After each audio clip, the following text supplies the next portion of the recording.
Maintenant, pendant les 15 ou 20 prochaines minutes, nous allons lire dans l'Écriture ici. J'ai là un petit livre.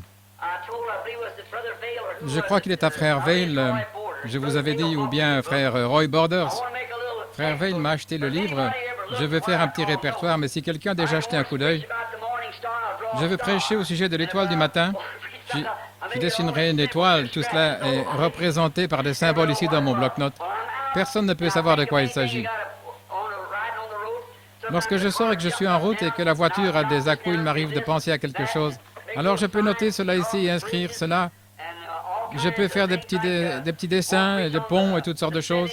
Si je veux prêcher sur l'étoile qui descend, je dessinerai une pyramide ici et mettrai l'étoile à 6 pointes de David en train de descendre et ainsi je peux savoir où j'en suis dans les Écritures. Et je peux me rappeler par exemple ce qu'a fait Moïse. Je n'ai ici que des pattes de mouche, j'en ai plusieurs comme cela ici. Et je pensais ce matin en voyant cette note au sujet du sujet dont je vais parler quelques minutes. Ça m'aurait peut-être pris une vingtaine de minutes. Mais ce soir, je ne veux pas prendre du temps sur le service de Frère Neville. Ce soir, je veux me reposer et l'écouter. Puis, si le Seigneur le veut, nous commencerons le service dimanche prochain. Vous allez tous m'aider et nous prierons, car j'avais cela dans le cœur d'essayer. Les gens ont dit, eh bien, nous pourrions aller à Louisville ou descendre à New Albany. Mais la réunion était prévue pour Jeffersonville. J'irai à Louisville et à New Albany à d'autres moments, mais cette réunion était censée avoir lieu ici à Jeffersonville. Inclinons nos têtes une minute. Cela fait maintenant 30 minutes que je vous parle. Maintenant, parlons un moment au Seigneur. Seigneur Jésus, nous sommes certainement un peuple béni au-delà de tout ce que nous pensons ou imaginons. En effet, s'il se trouvait parmi nous un noble venant d'un pays étranger ou quelques diplomates, nous trouverions cela grandiose. Mais aujourd'hui, nous avons le don, le Dieu du ciel, qui est non seulement parmi nous, mais en nous, habitant et vivant sa vie au travers de nous. Et nous sommes tellement reconnaissants pour cela, Seigneur. C'est bien sûr quelque chose qui est au-delà de notre entendement. Nous avons parlé de ces services, de ce voyage en Afrique et de ces choses que nous avons essayé d'organiser pour ces quelques jours ici, en Indiana. Et il se peut qu'une fois ou l'autre, Seigneur, tu nous conduises vers cette tente pour accomplir cette vision. Ainsi que ta volonté soit faite. Nous nous en remettons à toi au mieux de notre compréhension. Ainsi nous te prions, Seigneur, s'il y a quoi que ce soit de contraire à ta volonté, de nous le faire savoir afin que nous puissions apprendre à faire ta parfaite volonté. Maintenant, veuille nous bénir pendant ces quelques minutes. Parle-nous au travers de ta parole, Seigneur, car ta parole est vérité. Nous le demandons dans le nom de Jésus. Amen. Nous voyons dans la Bible, dans Marc, au chapitre 8. J'ai maintenant juste un petit message, un message court au sujet de la parole dont je voudrais vous parler après avoir rendu témoignage au sujet de toutes ces choses. Voyons dans Marc au chapitre 8, commençons au verset 34 jusqu'au verset 38 et tout le reste du chapitre. J'aime lire ce qu'il a dit, car je sais que c'est vrai. Et ayant appelé la foule avec ses disciples, il leur dit, « Quiconque veut venir après moi, qu'il se renonce soi-même et qu'il prenne sa croix et me suive. Car quiconque voudra sauver sa vie la perdra, et quiconque perdra sa vie pour l'amour de moi et de l'Évangile la sauvera. Car que profitera-t-il à un homme s'il gagne le monde entier et qu'il fasse la perte de son âme? Ou que donnera un homme en échange de son âme? Car quiconque aura honte de moi et de mes paroles parmi cette génération adultère et pécheresse, le Fils de l'homme aura aussi honte de lui quand il viendra dans la gloire de son Père avec les saints anges. J'aimerais prendre un petit texte, si on peut appeler ça ainsi, et l'intituler « Avoir honte ». ou honteux. Vous savez, comme il est dit, quiconque aura honte de moi et de mes paroles, j'aurai honte de lui. Maintenant, le mot honteux ou avoir honte pourrait être traduit par embarrassé. Vous savez, quelque chose, vous êtes confronté à quelque chose qui vous embarrasse, qui vous rend honteux. Autre chose, le fait d'être honteux, ça montre que vous n'êtes pas sûr de ce que vous dites. Si vous savez de quoi vous parlez et que vous avez l'assurance que vous savez vraiment de quoi vous parlez, vous pouvez dire ça à n'importe qui. Vous n'êtes pas honteux. Mais si vous vous sentez mis à l'écart, si vous avez l'impression de ne pas être à votre place, cela montre que vous n'avez pas d'assurance. Remarquez, il y a beaucoup de cela aujourd'hui, spécialement concerné par le sujet dont je parle, être honteux de la parole. Maintenant, lui et la parole sont une même personne. Au commencement était la parole était avec Dieu, la parole était Dieu, et la parole devint chair et habita parmi nous. Il est le même hier, aujourd'hui et pour toujours. Ainsi, quiconque a honte de moi et de ma parole, comme lui et sa parole sont un, si vous avez honte de sa parole, dans cette génération pécheresse aujourd'hui, c'est que vous avez honte de lui. J'aurai honte de lui. Remarquez que de nos jours, si quelqu'un demande « Êtes-vous chrétien ?» il est très populaire de dire « Oh, je suis chrétien. » Vous voyez? Mais croyez-vous la parole de Dieu lorsqu'elle dit « Ces signes accompagneront ceux qui auront cru » Oh, même les pasteurs se mettent à rougir. Vous voyez? Avez-vous honte, par exemple, de la guérison divine? Avez-vous honte du plein évangile? Avez-vous honte de votre expérience de Pentecôte? C'est cela, être honteux de sa parole. Cette parole qui est faite chair en vous. Sa parole doit donc vivre par elle-même pour chaque génération. Elle a vécu par elle-même du temps de Moïse. Car la Bible dit dans Hébreux, au 1er chapitre, Dieu, à plusieurs reprises et en plusieurs manières, parla au Père par les prophètes. L'Église a tellement tordu tout cela que lorsque ces prophètes, ces audacieux messagers de Dieu vinrent sans Église, sans dénomination, sans organisation, sans rien, et ils défièrent des rois, des royaumes, des églises et toutes choses. Lorsque ces prophètes furent amenés devant les prêtres, ils n'eurent pas honte, car ils avaient directement le « Ainsi dit le Seigneur ». Remarquez que le prophète de l'Ancien Testament, dans un certain sens de la parole, lorsqu'il prononce le « Ainsi dit le Seigneur », maintenant observez, dans sa pensée, il prend directement la place de Dieu. Vous remarquerez que lorsque le « Ainsi dit le Seigneur » est placé devant lui, il tombe directement sous l'influence de Dieu. Il agit comme Dieu, puis il donne son message, le « Ainsi dit le Seigneur », qui est Dieu parlant à travers de lui. Je pense aux prophètes de l'Ancien Temps lorsqu'ils venaient avec ce message, qui mettait les rois dans l'embarras et qui rendait les gens mal à l'aise, car ils étaient censés être des chefs, des hommes religieux.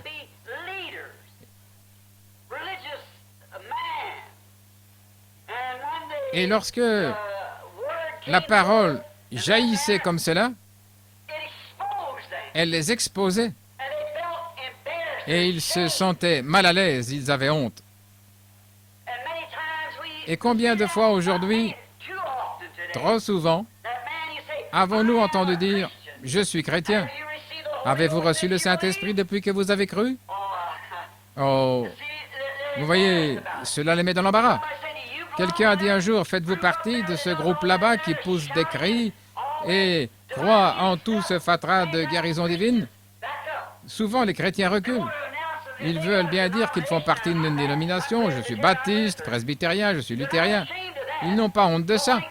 Mais lorsqu'il s'agit d'être un chrétien qui peut prendre la parole de Dieu telle qu'elle est, alors ils ont honte. Je n'appartiens à aucune dénomination. Vous voyez, ils ont honte de dire ça. Ils doivent être comme le reste du monde, représentés par quelque organisation. C'est tout récemment que nous en sommes arrivés à cela, du temps de Luther. Si vous reconnaissez que vous étiez luthérien, disciple de Luther, cela pouvait signifier que vous alliez être tué par l'Église catholique. Du temps de Wesley, si on apprenait que vous aviez défié l'Église anglicane en annonçant que vous étiez un méthodiste, vous pouviez subir la peine de mort par les anglicans. Du temps des pentecôtistes, c'était presque une honte de dire que vous étiez pentecôtiste, car on avait vite fait de vous taxer de fanatique ou de parleur en langue ou quelque chose ainsi. Maintenant, ils se sont organisés et se sont directement associés au reste du groupe. Maintenant, lorsque le temps viendra où nous serons appelés à sortir et que vous n'appartiendrez à aucune, il est très populaire de dire « je suis pentecôtiste ou presbytérien, luthérien », mais quand sera-t-il lorsque viendra le temps où vous devrez lutter pour la parole? Je n'appartiens à aucune organisation. C'est embarrassant. Jésus a dit « si vous avez honte de moi, alors j'aurai honte de vous ». Pourquoi aurait-il honte de vous? Parce que vous prétendez lui appartenir, mais que vous ne voulez pas le suivre. Imaginez que je dise « ce petit garçon, c'est mon fils », et qu'il se mette à tourner là autour en disant « qui? Moi? Votre fils? Mais pour qui me prenez-vous » Cela me mettrait dans l'embarras s'il était vraiment mon fils. Et c'est ainsi qu'agit la soi-disant chrétienté aujourd'hui. Si vous portez le nom d'une dénomination, c'est très bien. On accepte la paternité d'une dénomination, mais lorsqu'il s'agit d'accepter la paternité de la parole de Dieu, Christ, non, ils sont embarrassés, ils ne veulent pas dire « oui, j'ai parlé en langue, oui, j'ai eu des visions, oui, je crois dans la guérison divine, oui, je loue le Seigneur, je suis libre de toute organisation, je ne suis lié à rien de tout cela, je suis un serviteur de Christ. » Oh mon Dieu, cela les met tout simplement en pièces. L'autre soir, un grand orateur est venu dans l'Assemblée des hommes d'affaires de plein évangile à Chicago. Puis-je m'arrêter juste une minute pour vous dire ceci? Vous m'excuserez. Il vous arrive souvent de penser, et je le fais aussi, que ces choses dont nous parlons, la vérité de la Bible, n'atteignent pas les gens. Et pourtant, elles le peuvent. Parfois, les gens vont se cabrer contre cette vérité, mais ils ne le font pas intentionnellement. C'est parce qu'ils essaient de trouver votre position. L'histoire qu'il racontait était celle de ce groupe d'ivrognes qui prétendait que le christianisme n'existe pas. Un des hommes dit « Moi, je connais une personne chrétienne, c'est ma femme. » Les autres disent « Nous ne croyons pas. » Il dit « Venez, nous agirons comme lorsque nous sommes réellement ivres. » Ils allèrent à la maison et agirent de la pire manière qu'ils le pouvaient. Ils lui demandèrent de cuire des œufs, puis les jetèrent par terre en disant « Est-ce ainsi que tu as appris à cuire mes œufs? » Et ils allaient et venaient dans la maison. Puis ils allèrent dans l'autre pièce et se jetèrent sur une chaise. Ils entendirent quelqu'un qui balayait sans dire un mot et chantonnait simplement en disant « Jésus doit-il porter seul la croix pour que le monde entier soit libre? Il y a une croix pour chacun et il y a une croix pour moi. Et c'est cette croix consacrée que je veux porter jusqu'à ce que la mort me délivre et que je retourne à la maison pour porter une couronne. » Ce vieil ivrogne dit alors « Qu'est-ce que je vous avais dit? C'est une chrétienne, dirent-ils, vous voyez. Il la mettait simplement à l'épreuve. Je me suis aperçu que le monde vous met parfois à l'épreuve. Je n'aurais jamais pensé que cela puisse arriver. Mais samedi dernier, ou plutôt c'était dimanche soir, ce grand orateur, je n'aime pas donner le nom des gens, mais il essayait de travailler exactement dans le sens contraire. J'essaie de garder les gens hors de ce mouvement œcuménique, et cet homme essaie de les y faire entrer. Il parle donc aux hommes d'affaires chrétiens qui ont eu, je crois, leur réunion à Chicago. Je pensais être Afrique à ce moment-là, et c'est pourquoi je n'ai pas pu y participer. Cet homme s'est levé et a dit « Le plus grand mouvement, la plus grande chose qui ait jamais existé sur la terre, toutes les églises retournent à l'Église catholique dans le mouvement œcuménique, et les catholiques recevront le Saint-Esprit. » Quel piège du diable! Et ce dirigeant, frère Shakarian, président de l'Association internationale des hommes d'affaires chrétiens, s'est levé et a dit après que l'autre homme se soit assis. Ce n'est pas ainsi que nous avions entendu la chose. Frère Branham nous a dit que ce mouvement œcuménique nous conduirait tous à la marque de la bête. Et il s'installa sur la plateforme. Cela conduira à la marque de la bête. Nous sommes enclins à croire que ce qu'il dit est la vérité. Suivez votre chemin. Combien aimerait entendre Frère Branham venir vous montrer le véritable aspect de cette chose? Levez la main. Et quelque chose comme 5000 personnes s'écrièrent qu'ils viennent pour un jour. Un seul jour. Frère Carl Williams m'appela et dit, Frère Branham, mon ami, j'ai parcouru toute cette foule jusqu'à ce que mes mains soient remplies de billets de $100 pour que vous ayez votre billet aller-retour jusqu'ici. Juste pour un jour. Vous voyez, ces gens, cette parole s'enfonce parfois là où nous n'y penserions pas. Vous voyez, peu importe que le monde soit contre cela, que la dénomination soit contre cela, Dieu l'a authentifié comme étant la vérité. Lorsque cette heure glorieuse finira par sonner, il se passera des choses auxquelles nous n'aurions peut-être pas songé. Oui, si vous êtes dans l'embarras, cela montre que vous n'êtes pas sûr de vous. Vous feriez donc mieux de ne pas vous mettre à discuter le sujet si vous savez que vous allez avoir honte. Vous feriez mieux de n'en pas discuter, de vous tenir à l'écart. Mais comment un homme rempli du Saint-Esprit, un homme dont le cœur est rempli de la puissance de Dieu et de l'amour de Dieu, peut-il parler à quelqu'un pendant quelques minutes et ne rien mentionner au sujet de l'amour qui est dans son cœur? Il y a quelque chose qui doit se passer qui fait que vous ne pouvez pas faire cela. Il doit s'agir de ce jour mauvais dont parlait Jésus. Les gens ont honte de la parole et de l'Esprit de Dieu qui agit en eux. Mais lorsque la vérité est clairement révélée aux gens, c'est alors Dieu lui-même qui se révèle au travers de la parole. N'importe qui peut avoir tant de prétentions que c'en est horrible. De nos jours, les gens ont toutes sortes de prétentions. Mais voyez-vous, s'il y a une vérité, elle doit venir par la parole. On dit qu'ils ont toutes sortes de choses, de l'huile coule parmi ces gens, du sang sort de leurs mains. Les femmes ont du sang qui leur coule depuis le dos jusqu'aux chaussures. Ils lèvent leurs chaussures et de l'huile s'en écoule. Des grenouilles montent sur la plateforme et en descendent en sautant et toutes sortes de choses. Il n'y a rien de tout ce fatras dans la Bible. Il n'y a aucune promesse de choses pareilles dans la Bible. Elle ne fait que dire que dans les derniers jours, les deux esprits seraient si proches que cela séduirait même les élus si c'était possible. Mais il n'y a rien dans l'Écriture à ce sujet. Mais lorsqu'on en arrive à la véritable parole de Dieu, non adultérée et confirmée par Dieu, il semble que cela mette dans l'embarras même les radicaux de l'autre groupe. Cette parole cause de l'embarras, mais c'est une réalité pour chaque homme, chaque femme, chaque garçon ou fille qui est un véritable chrétien. Dieu a fait une promesse au sujet du baptême du Saint-Esprit. Et lorsque vous le recevez, il y a quelque chose qui s'installe en vous dont rien ne peut prendre la place. Il arrive qu'un homme rencontre Dieu, non au travers de quelque émotion fabriquée, de quelque enthousiasme ou doctrine religieuse, catéchisme, credo ou dogme accepté par commodité.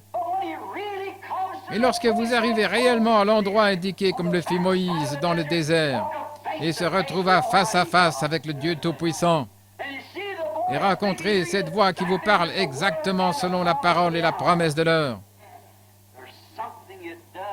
cela vous fait quelque chose. Vous voyez, vous n'en avez pas honte. Elle vous fait quelque chose. Voyons cela pendant les 15 prochaines minutes. Certaines personnes reçoivent une telle expérience. Et aujourd'hui, je vous parle non comme à une église ou à une dénomination, mais comme à un individu. Ce n'est pas parce que vous êtes venu ici dans ce tabernacle que je vous parle, ni parce que je vous aime et que vous m'aimez. Ce n'est pas à cause de ça. Laissez-moi vous parler comme à des personnes mortelles qui devront un jour parvenir à la fin de cette vie. Il se peut qu'à ce moment-là, je ne sois pas là. Il se peut qu'un autre prédicateur ne soit pas là. Mais il y aura le seul que vous puissiez rencontrer là, et c'est Dieu. Vous écoutez cela et vous ne vous demandez pas, ma femme est-elle une bonne chrétienne, mon mari est-il un bon chrétien? Mais suis-je, moi, en ordre avec Dieu? Est-ce ainsi que j'ai rencontré Dieu? Non pas parce que mon pasteur a rencontré Dieu, ni mon diacre a rencontré Dieu, mais l'ai-je moi rencontré? Non parce que j'ai crié, non parce que j'ai parlé en langue, mais parce que je l'ai rencontré en tant que personne. Alors vous n'en aurez jamais honte. Il y a là quelque chose qui est tellement parfait, pur et vrai. Et souvenez-vous qu'il se peut que vous rencontriez un esprit qui agisse comme Dieu. Il se peut que vous rencontriez un esprit qui ferait ceci et cela. Mais voyez si cela s'accorde avec la parole de Dieu. Il se peut que vous rencontriez un esprit qui vous dise que vous êtes sauvé, vous procure une sensation glorieuse. Vous vous mettez alors à crier, à pleurer, et lorsque cet esprit vient à renier la parole, comment le Saint-Esprit qui a écrit la parole peut-il renier sa propre parole? Cet esprit doit ponctuer chaque promesse de Dieu d'un Amen. Sinon, c'est que vous n'avez jamais rencontré Dieu, vous avez rencontré un esprit séducteur. Et le monde en est plein aujourd'hui. Mais lorsque vous voyez Dieu descendre et affirmer qu'il va faire une certaine chose, puis revenir et refaire cette chose, puis recommencer ainsi, c'est que vous avez un véritable esprit de Dieu authentique. Comment un esprit pourrait-il être sur un homme, ce Saint-Esprit qui a écrit la Bible, et se mettre à tourner en rond en niant que ce soit vrai, en disant que c'est pour un autre jour? Il a dit, avouez la promesse à vos enfants et à tous ceux qui sont au loin, autant que le Seigneur notre Dieu en appellera à lui. C'était Acte 2:38. Comment un esprit peut-il accepter quelque chose de différent et être de Dieu, alors qu'Hébreux 13:8 dit que Jésus-Christ est le même, hier, aujourd'hui et pour toujours? Qu'arriverait-il si quelqu'un disait, oh, je pense que c'était un philosophe, c'était un homme bon, un prophète, mais en ce qui concerne sa puissance? L'autre soir, je parlais avec George Smith, le garçon qui sort avec ma fille, Rebecca. C'est un gentil garçon. Il a chanté ici au tabernacle, c'était un baptiste. Et il a dit, ôtez mon nom de ça, je ne veux rien avoir à faire avec cela. Il y avait aussi une jeune dame, il y avait eu une conférence dans une certaine église baptiste là-haut sur les collines. Et là-bas, ils sont tous tellement opposés à moi. En fait, ils n'ont rien contre moi, mais contre cette parole. Ils ne peuvent rien dire contre moi en tant qu'homme, je ne leur ai jamais fait de mal. Mais voilà de quoi ils ont peur. Vous voyez?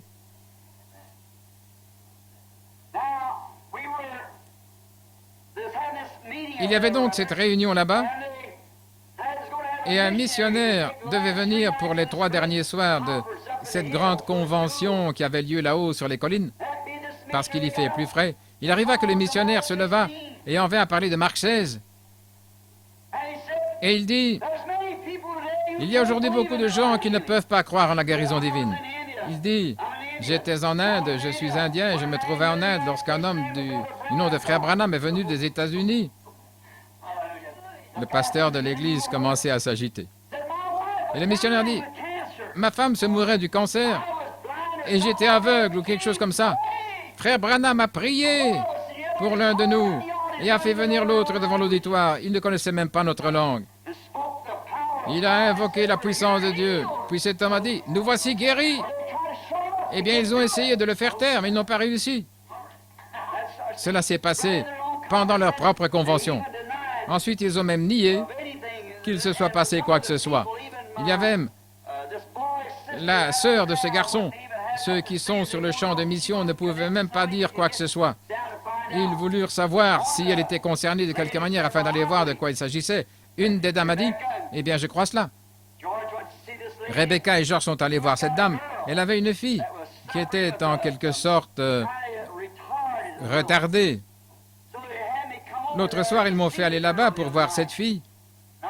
J'y suis donc allé, et cette fille était assise là, et je lui ai dit, êtes-vous croyante? Elle dit, oh, je ne sais pas si j'en suis une ou pas. En fait, elle n'était pas retardée, ce n'était qu'un esprit du diable, il ne réalise pas ça. Vous voyez, cela vous prend et vous ne le savez pas. Cela vient avec violence et saisit une personne, et ils ne savent même pas ce que c'est. Les femmes qui marchent là dans la rue avec ces shorts ne le réalisent pas. Il se peut qu'elles prouvent et qu'elles jurent qu'elles n'ont jamais rien fait de mal envers leur mari ni quoi que ce soit. Mais dans leur cœur, elles ne réalisent pas cela. Mais l'esprit du diable s'est emparé d'elles. Elles en sont possédées. Pourquoi une femme voudrait-elle ôter ses habits devant un homme? Il n'y a qu'une seule catégorie de personnes qui faisaient cela dans la Bible, et elles étaient insensées. Les autres tentent de se couvrir. Ils ne réalisent pas ça, c'est tellement rusé et subtil. Vous devez veiller, vous mettre dans la balance face à la parole de Dieu et voir où vous en êtes. Cette jeune dame dit, « Oh, on m'a dit que j'ai été baptisé quand j'étais enfant. Je ne sais pas si je dois croire ou pas. » Je dis, « Ne croyez-vous pas en Jésus-Christ? » Et elle dit, « Eh bien, je ne sais pas si oui ou non. En tout cas, je ne crois pas à toutes ces supercheries. » Je dis naturellement que vous ne croyez pas à toutes ces supercheries. Mais croyez-vous qu'il était le Fils de Dieu? Oh, dit-elle, c'est possible. Et je dis, croyez-vous qu'il est le même aujourd'hui, qu'il est ce Dieu qui voudrait vous sauver? Et elle dit, y a-t-il quelque chose au sujet de ces miracles et toutes ces choses? Je ne crois rien de tout ça. Et je dis, que feriez-vous si vous vous trouviez assise dans une réunion et que vous voyez Dieu, le Saint-Esprit, qui est le seul Dieu qui existe, œuvrer au milieu du peuple, Dieu dans sa paternité, la colonne de feu des prophètes, Dieu dans son Fils, puis Dieu dans son peuple. Ce ne sont que des attributs de Dieu, ce Dieu glorieux qui dure jusque dans l'éternité. Que feriez-vous si parmi son peuple, il rendait la vue aux aveugles, l'ouïe aux sourds, si, jetant un regard à l'auditoire, il pouvait dire aux gens ce qui ne va pas avec eux, comme il le fit lorsqu'il était ici sur la terre. Et elle dit, je croirais qu'il s'agit de l'horoscope. Et je dis, vous êtes dans un état pire que ce que je croyais. C'est pire que si vous étiez folle. Vous ne seriez pas responsable. Et j'ai dit, vous êtes simplement possédé d'un mauvais esprit. Quand Jésus a parlé à la femme au puits au sujet de son mari, quand il regarde les gens et qu'il perçoit leurs pensées, appelleriez-vous ça l'horoscope? Vous voyez, tellement embobiné dans une dénomination, s'il y a quelque chose de contraire à ceci, c'est faux. Dieu veut que nous soyons enveloppés dans la parole. Tout ce qui est contraire à cela est faux. Jésus a dit que toute parole d'homme soit un mensonge et que la mienne soit vraie. Il y eut un homme dans un âge scientifique du nom de Noé. Il n'avait pas honte de la parole de Dieu. Dieu l'avait rencontré, il lui avait parlé, il savait que c'était Dieu. Et il a dit, il va pleuvoir, il n'avait jamais plu. Mais il croyait qu'il allait pleuvoir. Et la foi qu'il avait, il n'a pas eu honte de l'exercer. Cela lui prit 120 ans pour construire une arche alors que le monde était contre lui. Il n'avait pas honte de la parole de Dieu en son jour. C'est pour cela que Dieu le sauva ainsi que sa maison. Comme cela a dû paraître insensé aux autres gens, mais lui, il rencontra Dieu. Peu lui importait combien les autres pouvaient s'appuyer sur la science qui disait que cela ne pouvait pas arriver. Il rencontra Dieu. C'est ainsi que ça se passe, lorsque vous savez que c'est à lui que vous parlez. Vous pourriez penser que ce sont là des choses insensées. Je sais qu'il y a quelques personnes dans le monde qui maintiennent que ce que je dis est la vérité.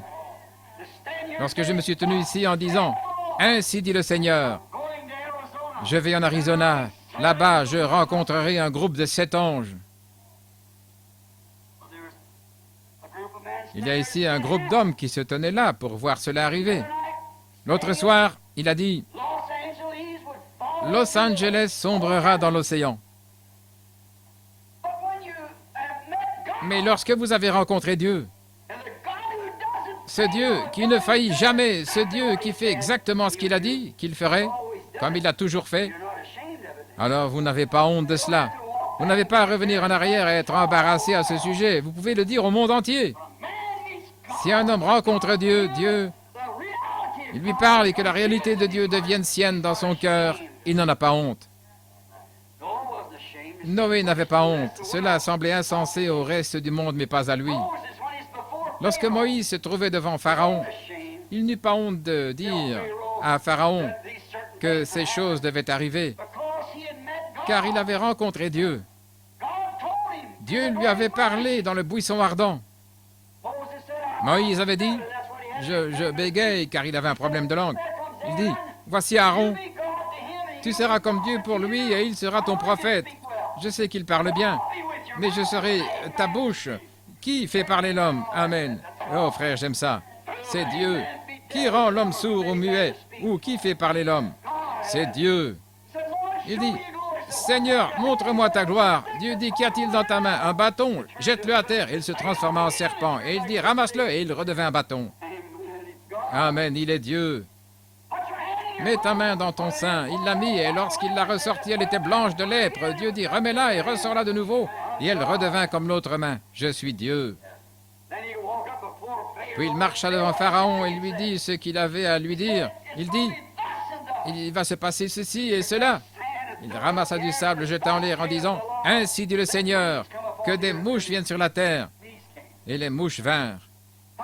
Il prit de l'eau, la versa dans la rivière et dit, ainsi dit le Seigneur, et toutes les rivières se transformèrent en sang. Il fit aussi tomber la grêle du ciel. Vous savez, dans les derniers jours, ces plaies sont censées se répéter à nouveau. Vous souvenez-vous que dans la Bible, ceux qui commettaient l'adultère étaient condamnés à mourir par lapidation. Et l'Église incroyante sera lapidée à mort par des grêlons de pierre. Ce fut une fois le châtiment de Dieu.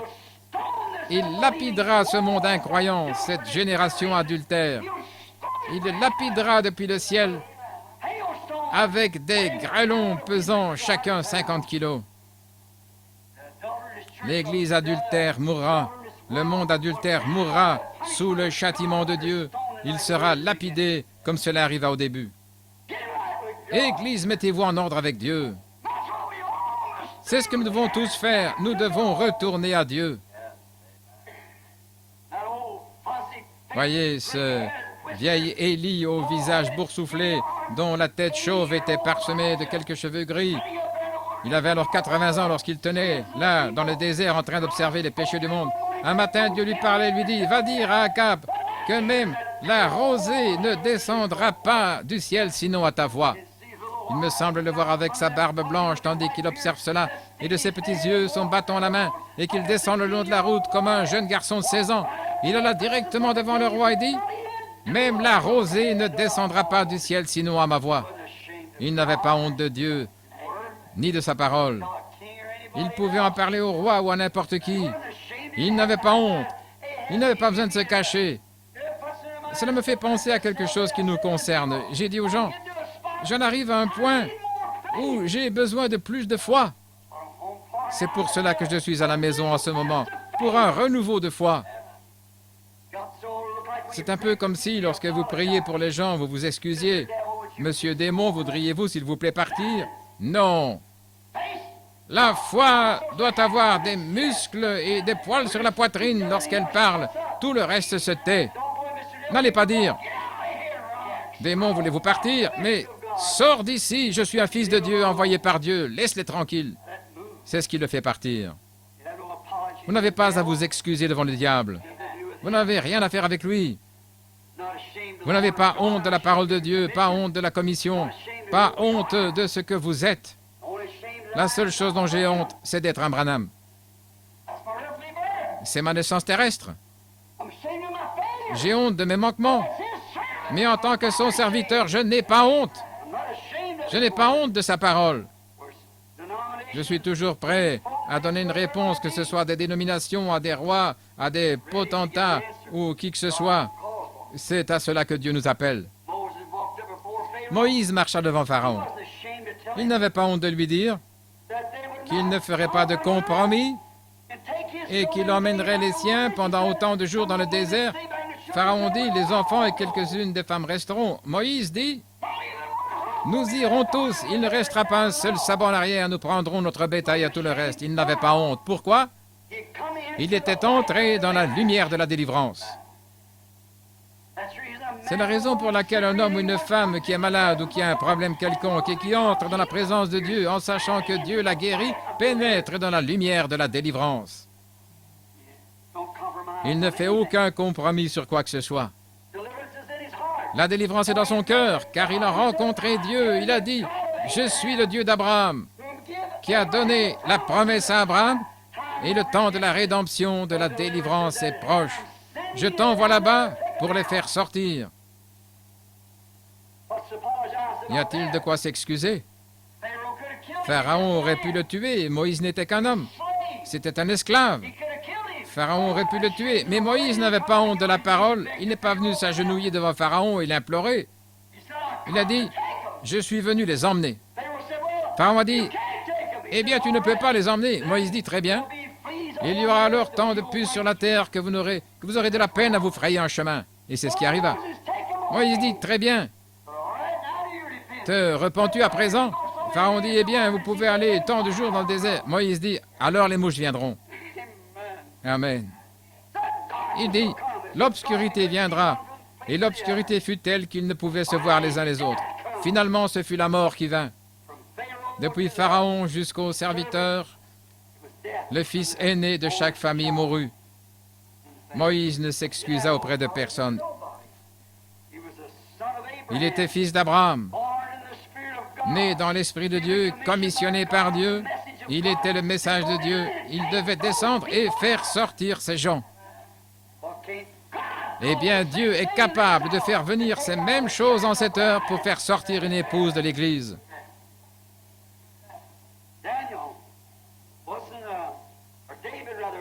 David ne fut pas effrayé devant Saül. Alors que tout le monde avait peur de Goliath là-bas, il n'eut pas peur de monter et de dire, « Votre serviteur, ce n'était qu'un jeune homme au teint rosé. » Il dit, « Votre serviteur gardait les moutons de son père. Lorsqu'un ours est entré et a emporté un de ses moutons, je l'ai poursuivi jusque dans le désert, je l'ai tué avec cette fronde. Un lion est entré. Oh mon Dieu, un lion! Il a emporté un des moutons et s'est enfui dans le désert. Je l'ai abattu avec une fronde et lorsqu'il s'est relevé, je l'ai tué. » Et ce roi rétrograde se tenait là, avec ses soldats comme des lavettes. Il prétendait servir le Dieu du ciel et laisser ce Philistin incirconcis rester là-dehors en défiant les armées du Dieu vivant. David a dit, « Votre serviteur va également le tuer, car le Dieu qui m'a délivré du lion et de l'ours nous délivrera aussi de ce Philistin incirconcis. » Il n'a pas hésité en disant peut-être que ce sera fait. Il a dit, « Ce sera fait. » Il n'avait pas honte. Lorsque Daniel se trouvait devant le roi, il n'eut pas peur d'enfreindre ses ordres selon lesquels personne ne devait prier qui que ce soit sinon lui-même. Daniel ouvrait la fenêtre et priait 3 fois par jour. Il n'avait pas peur. Shadrach, Meshach et Abednego n'eurent pas peur de la fournaise ardente. Ils dirent, notre Dieu est capable de nous délivrer. Dieu peut nous délivrer, mais s'il ne le fait pas, nous ne nous inclinerons pas devant ton image. Ils n'eurent pas honte, certainement pas. Non, ils n'eurent certainement pas honte, car ils savaient. Samson n'eut pas honte devant les Philistins. Alors qu'un millier d'entre eux s'élançaient sur lui, il ramassa la mâchoire d'une mule. Or, les casques de ces Philistins avaient une épaisseur d'environ 5 cm. Il en a battu 1 millier avec sa mâchoire et il tenait encore la mâchoire à la main. Il n'a pas été dans l'embarras. Il ramassa simplement ce qu'il avait sous la main et se mit au travail. Il savait que l'Esprit de Dieu était sur lui. Il savait qu'il était né nazaréen. Il savait que rien ne pouvait l'arrêter. Il était serviteur de Dieu et tant qu'il restait dans la volonté de Dieu, rien ne pouvait se mettre en travers de son chemin. Et peu importait le nombre de rois de Philistins ou qui que ce soit. C'est juste. Jean n'eut pas honte de la parole de Dieu qui vint à lui dans le désert et lui dit d'aller baptiser d'eau. Il n'eut pas honte de dire, « Voici l'agneau de Dieu qui ôte le péché du monde. » Car l'Esprit de Dieu était sur lui. Il n'eut pas honte devant les prêtres. Il n'eut pas honte de la parole de Dieu. lorsqu'il monta vers Hérode. La femme de Philippe vivait avec Hérode. Il alla directement en face de ce roi, ce bonhomme hirsute qui venait du désert là-bas et n'avait aucune instruction ni quoi que ce soit. Il alla directement en face d'Hérode et il lui dit « Tu ne respectes pas la loi en la prenant pour femme. » Il n'avait pas honte de la parole de Dieu. C'est vrai. Il n'avait absolument pas honte. Étienne. Il n'avait pas honte de la parole de Dieu. Tout d'abord, le jour de la Pentecôte, les gens s'assemblèrent dans la chambre haute. Le Saint-Esprit descendit sur eux selon une promesse de Dieu. Luc 24, 49 a dit « J'envoie sur vous la promesse de mon Père, mais vous demeurez dans la ville jusqu'à ce que vous soyez revêtus de la puissance d'en haut. » C'était cette même promesse que la parole de Dieu leur avait donnée. « Voici, j'envoie sur vous la promesse de mon Père. » Mais vous devez attendre ici. N'apprenez pas plus de théologie, ne vous instruisez pas davantage, mais attendez d'être revêtus de la puissance. Et lorsque cette puissance du ciel vint comme un vent puissant et impétueux, ils n'eurent pas honte de l'Évangile. Pierre se leva et dit, « Que chacun de vous se repente. Vous, hommes aux mains méchantes, vous avez crucifié le prince de paix que Dieu avait ramené d'entre les morts. Nous sommes témoins que c'est ce que Joël a dit qui arriverait dans les derniers jours. Je déverserai mon esprit sur toute chair. » Il n'avait pas honte de l'Évangile. Le jeune Étienne, comme je l'ai mentionné il y a quelques minutes, passa au travers de cela comme une tornade. Il n'était pas prédicateur, simplement un diacre, mais il rendit partout témoignage de la résurrection. Il avait rencontré Dieu. Essayer de l'arrêter, eh bien, cela aurait été comme de vouloir éteindre l'incendie d'une maison un jour de grand vent, par temps sec.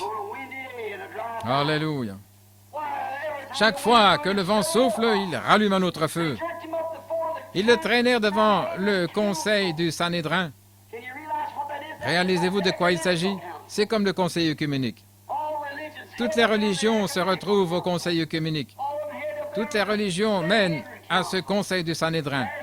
Les pharisiens, les sadducéens, les hérodiens ou quoi que ce soit, ils devaient rester là dans ce conseil, ils devaient entrer là. Et ce conseil s'empara d'Étienne, non pas une seule organisation, mais le grand conseil dans son entier. Nous allons lui arracher le foie. La Bible dit que lorsqu'il montait là-haut ce matin-là, son visage ressemblait à celui d'un ange. Gloire. Il dit, homme frère, laissez-moi vous parler. Nos pères ont habité en Mésopotamie avant de venir à Charan. Il continua ainsi à citer les passages des Écritures, et lorsqu'il était couvert de blessures, le Saint-Esprit vint sur lui et dit, « Homme au cou raide, incirconcis de cœur et d'oreille, vous résistez toujours au Saint-Esprit comme vos pères, et vous de même. » Il n'avait pas honte de l'Évangile. Il n'avait pas honte de la parole. Il n'était pas embarrassé devant le conseil du Sanhédrin. Oh non.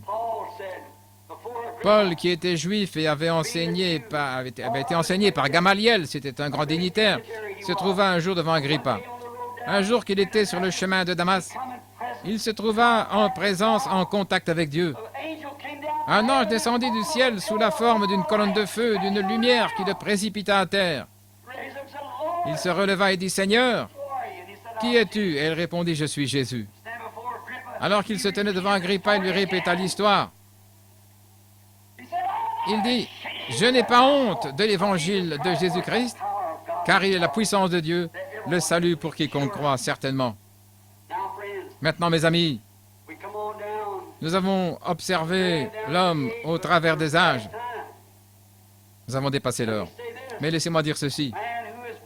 Un homme qui a été une fois en contact avec Dieu, qui est la parole, et à qui la parole a été manifestée et rendue claire, n'a absolument pas à avoir honte de cela.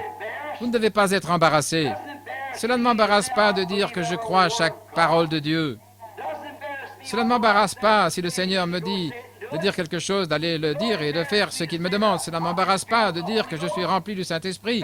Cela ne m'embarrasse pas de dire que j'ai parlé en d'autres langues. Cela ne m'embarrasse pas de dire que notre Seigneur m'a montré des visions. Cela ne m'embarrasse pas de dire qu'il est le même, hier, aujourd'hui et pour toujours. Si on vous amène devant des dirigeants et des rois à cause de mon nom, ne pensez pas à ce que vous direz, car cela vous sera donné à l'heure même. Ce n'est pas vous qui parlerez, mais mon Père qui habite en vous. Mais quiconque a honte de moi et de ma parole en cette génération, j'aurai honte de lui devant mon Père et les saints anges. Que Dieu nous aide à ne pas avoir honte, mais à être de vivants témoignages. Dans l'Ancien Testament, chaque homme, lorsque ses prophètes venaient, ils devenaient la parole vivante. Ils étaient la parole. Jésus a dit qu'ils étaient appelés des dieux, et ils l'étaient. Car la parole de Dieu venait à eux. Ils disaient, « Ainsi dit le Seigneur ». Et tout disciple de Christ qui s'est trouvé en contact avec lui dans la rédemption et le salut dans son cœur possède Dieu en lui. Et quel genre de vie devrions-nous vivre? Comment devrions-nous marcher? Comment devrions-nous parler si Dieu est lui-même représenté au travers de nos propres corps mortels? Qui pourrait avoir honte de cela? Si je faisais partie de la police ici à Jeffersonville et que je descends d'ici la rue avec toutes les autorités, je n'aurais pas honte de la ville. Je ferais partie de la ville. Je serais un policier. Je ferais partie de la ville pour y maintenir l'ordre et la diriger. Si un homme brûlait un feu rouge, je n'aurais pas honte de lui dire qu'il n'agit pas bien et de lui donner un PV. C'est mon devoir, car je suis payé par la ville. C'est la ville qui me fait vivre. J'ai reçu l'autorité de la ville. Peu importe si cet homme était ivre ou quoi que ce soit, la ville me soutiendrait. Je tiendrai ferme car j'ai été établi policier, j'ai été placé là et on m'a donné l'autorité pour faire cela. Vous êtes censé vous assurer que la loi et le droit soient bien appliqués. Et si vous êtes un chrétien, rempli de l'Esprit, que vous portez le témoignage de la résurrection de Jésus-Christ étant le même hier, aujourd'hui et pour toujours, ne laissez aucun démon vous écarter en disant « tu ne fais pas ceci ou tu ne fais pas cela ». Vous le faites, c'est Dieu. Vous voyez, nous n'avons pas de puissance. Ce policier n'a pas de puissance pour arrêter une voiture. C'est parfois un moteur de 300 ou 400 chevaux de puissance. Que pourrait-il faire contre cela? Mais il a l'autorité. C'est l'Église. Nous avons l'autorité par la résurrection de Jésus-Christ et par sa parole promise. Alléluia! Les choses que je fais, vous les ferez aussi, et vous en ferez de plus grandes, car je m'en vais au Père. N'ayez pas honte de lui dans cette génération pécheresse, perplexe, cette dernière génération sur la terre. C'est une génération pécheresse, pleine d'adultère et de plaies purulentes. Tout ce qui était décent est devenu indécent. La politique nationale est souillée.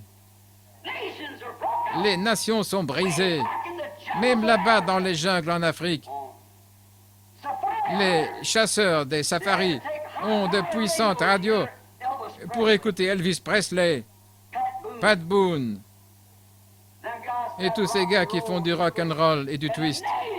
Et les indigènes, qui les voient agir comme cela en secouant la tête, s'efforcent d'agir de la même manière.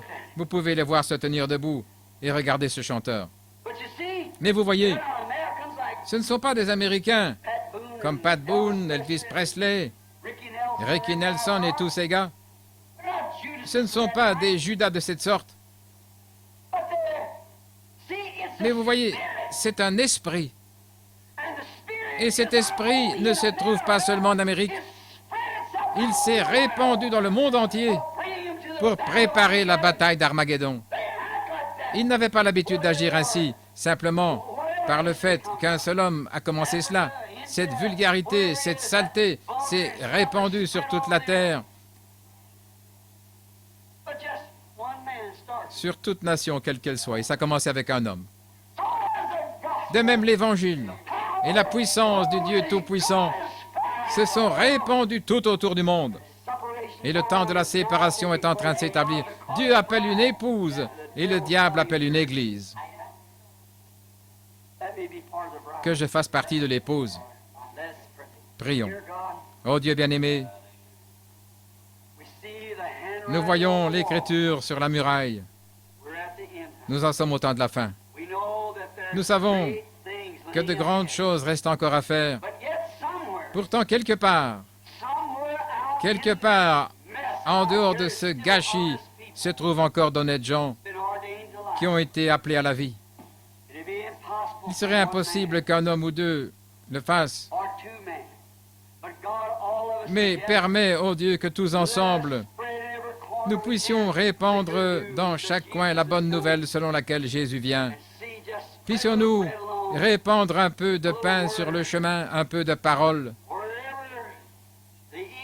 Partout où sont les aigles, ils suivront cette nourriture. Qu'elle vienne par des cassettes, par la parole ou par un témoignage, les aigles la suivront jusque dans son quartier général, car il est écrit, là où se trouve la carcasse, là s'assembleront les aigles. Jésus bien-aimé, nous savons que tu es la carcasse que nous mangeons, tu es la parole. Et la parole a été faite chair et habita parmi nous. Nous te prions, ô Dieu, que lorsque nous dispersons la parole, les véritables aigles la trouveront. Fais en sorte que nous n'ayons pas honte lorsque nous nous tenons devant les gens méchants, indifférents, religieux ou quoi qu'ils soient. Comme Paul le disait à Timothée, soyons prêts en temps et hors de temps, reprenant, réprimandant avec toute la patience de la doctrine, car le temps vient où ils ne supporteront plus la saine doctrine, mais chercheront leur propre convoitise, ayant des oreilles qui les démangent, ils s'établiront des docteurs qui se détourneront de la vérité vers des fables. Ô Dieu, nous vivons en ce jour. Tu m'as laissé vivre assez longtemps pour voir cela arriver, comme cela a été écrit dans la pierre angulaire de ce tabernacle il y a 33 ans aujourd'hui. Que Dieu bénisse chacun ici. Il se peut, Seigneur, qu'il y en ait qui ne sont pas encore prêts à te rencontrer, parce qu'ils ne peuvent tout simplement pas être en accord avec ta parole, parce qu'ils ne t'ont pas rencontré face à face, non au moyen d'un acte quelconque,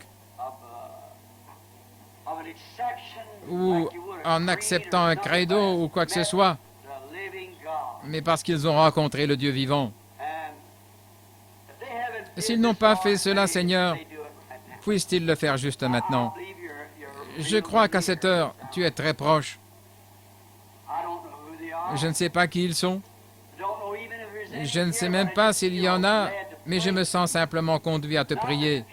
Non afin que les gens m'entendent, car ce serait hypocrite. Loin de moi cette idée, ô Dieu, je ne veux pas être un hypocrite, mais je prie avec sincérité dans mon cœur, afin que quelle que soit la personne à qui tu as parlé ce matin, elle puisse humblement et sans avoir honte te recevoir au plus profond de son cœur, afin qu'elle puisse venir ce soir et être baptisée dans le nom de Jésus-Christ et suivre chaque parole. Si ces personnes ont été baptisées de manière différente, si elles ont été aspergées, arrosées, souviens-toi, Seigneur, que tu as dit, quiconque ôtera un mot de ce livre ou y ajoutera un mot, sa part sera retranchée du livre de vie. Même si cette personne essaie de venir inscrire son nom sur le livre, cela ne marchera pas. Il faut être sincère et humble. Maintenant, ils sont entre tes mains, Seigneur. Tu agis avec eux comme tu le juges, car ils sont à toi. Au nom de Jésus-Christ, le Fils de Dieu. Maintenant, tandis que nos têtes sont inclinées, je veux que vous pensiez sérieusement à cela. Tout d'abord, je m'excuse pour les quelques 15 minutes de retard. Nous voulons maintenant fredonner un cantique afin que vous puissiez simplement penser dans votre cœur, ai-je réellement rencontré Dieu? Pensez-y vraiment sincèrement, car il n'y aura plus beaucoup d'occasions. Il se peut que ce soit maintenant la dernière fois que nous nous rencontrons avant sa venue. C'est très proche, mes amis. Il semble que chaque écriture soit sur le point de s'accomplir. Cela peut être pour vous ou pour moi. Il se peut que ce soit notre dernière chance. Il se peut qu'avant cette nuit, nous soyons partis. J'irai avec lui tout le long du chemin.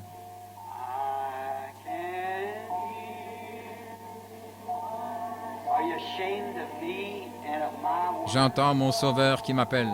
Avez-vous honte de moi et de ma parole?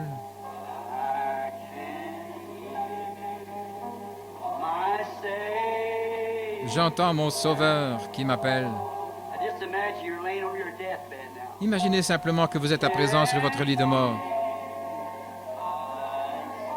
J'entends mon Sauveur qui m'appelle. Ça pourrait être trop tard, mais pas maintenant. Prends ta croix. Il se peut qu'il y ait des sacrifices à faire. Et suis-moi. Maintenant, dans votre cœur, répondez ceci.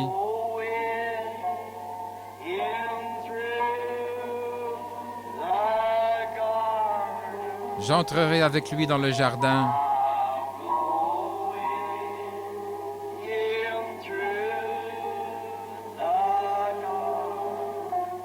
J'entrerai avec lui dans le jardin.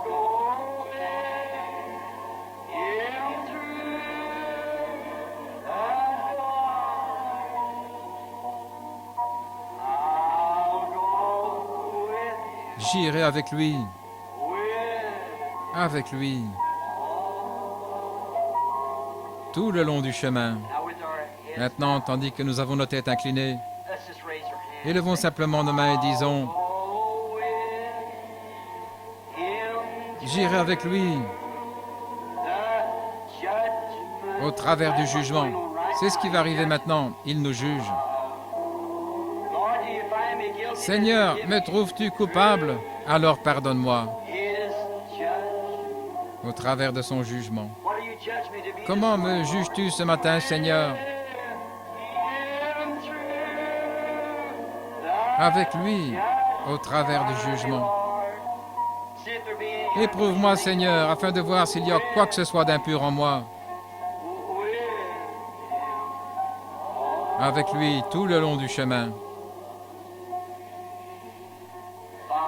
Père, ce matin, nous te remercions pour toutes ces mains. Je n'ai pas pu voir une seule personne, mais j'ai vu qu'elles avaient levé les mains, toutes ces personnes. Je te remercie, Seigneur. Il n'y en a aucun qui n'ait pas levé la main. Ils sont prêts à passer au travers du jugement. Juge-nous, Seigneur, et s'il y a quoi que ce soit de faux en nous, pardonne-nous, Père. Donne-nous ta miséricorde, car nous ne voulons pas rencontrer ton jugement si la grâce n'est pas présente. Comme la grâce est présente maintenant, nous te prions, ô Dieu, de nous juger et de nous pardonner nos péchés, selon ta parole et ta promesse. Fais en sorte que nous puissions vivre pour toi tous les jours de notre vie et que nous ne puissions pas avoir honte de l'Évangile. Maintenant, Père, si c'est ta volonté, nous commencerons directement avec 3 dimanches de rencontre. Prépare nos cœurs pour cela, Seigneur. Prépare-moi, ô Dieu. Je suis celui qui a tellement besoin de toi. Je te prie de me guider et de me diriger dans les choses que je devrais dire et faire dans ces jours à venir. Guide et dirige notre précieux frère Neville, qui est un de tes vaillants serviteurs, Seigneur, et aussi frère Mann, et les diacres de l'Église, des administrateurs, et toutes les personnes qui sont assemblées ici. Prépare-nous, Seigneur, afin que nous soyons capables d'être de véritables chrétiens qui puissent amener les pécheurs à toi, amener les membres d'Église à connaître le Dieu que nous connaissons et que nous avons rencontré personnellement, afin qu'ils deviennent aussi leur Dieu. Maintenant, Père, cela nous ne pouvons pas le faire, nous ne pouvons pas les envoyer, mais toi, Esprit Saint, tu te meus sur les gens, sur les membres d'Église. C'est comme pour la petite expérience que j'ai eue l'autre matin avec toi. Va chercher une épouse pour mon fils. Prends-la parmi le peuple, parmi les églises, pour faire sortir cette épouse. Laisse-moi prier maintenant, Seigneur, afin que tu envoies Rebecca. J'essaierai d'être Eliezer.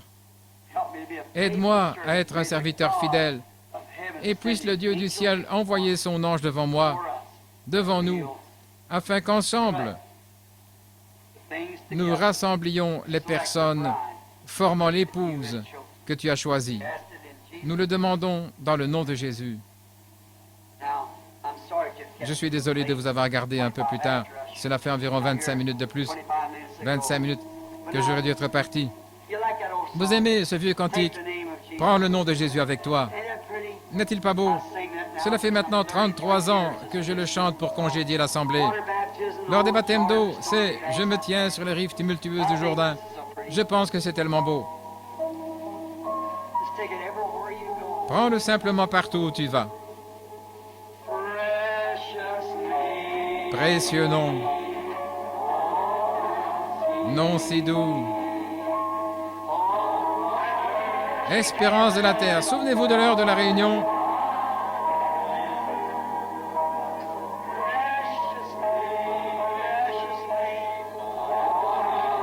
Non si doux.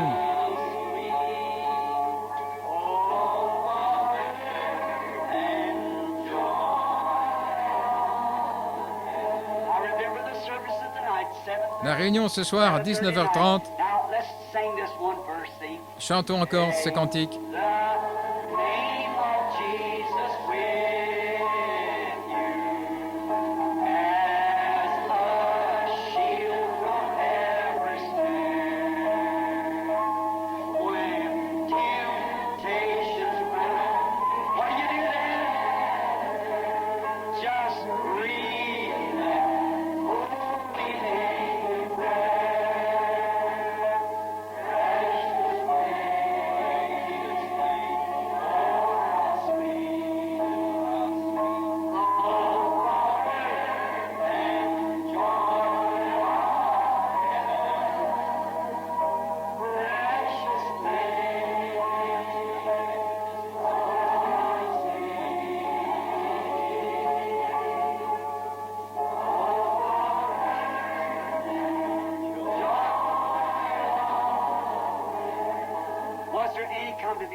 Combien veulent se faire baptiser après la réunion?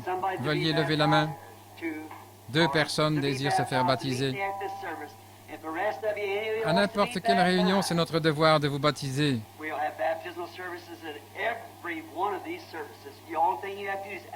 La seule chose à faire, c'est de demander. Nous sommes prêts à vous baptiser. C'est notre devoir de vous baptiser au nom du Seigneur Jésus-Christ.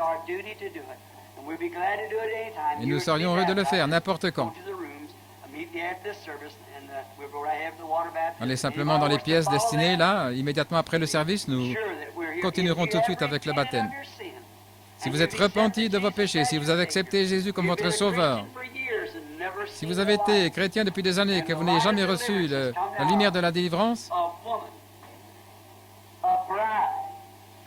il est venu chercher une épouse qui doit prendre le nom. Jésus a dit, « Je suis venu dans le nom de mon Père et vous ne m'avez pas reçu. Mais si quelqu'un vient en son nom, vous le recevez. » Et ça, ce sont les dénominations. N'importe quel fils vient dans le nom de son Père. Je suis venu dans le nom de mon Père. Et quel était son nom? Quel est le nom du Père? Jésus. Il est venu dans le nom de mon Père. Vous ne m'avez pas reçu. Maintenant, son épouse aura son nom, bien sûr. J'ai pris une femme du nom de Broy et elle est devenue une Branham. Il vient chercher une épouse. Soyez-en sûrs et souvenez-vous, alors que vous viendrez à la piscine, inclinons la tête maintenant et frère Veil ici, il ne nous est pas étranger, c'est un frère très précieux. Il a été avec moi dans de nombreuses réunions, lui et sa femme, et il est aussi maintenant l'auteur de ces sermons et des choses qui se présentent sous forme de livres. Frère Veil, voudriez-vous nous renvoyer dans la prière pendant que nous inclinons la tête?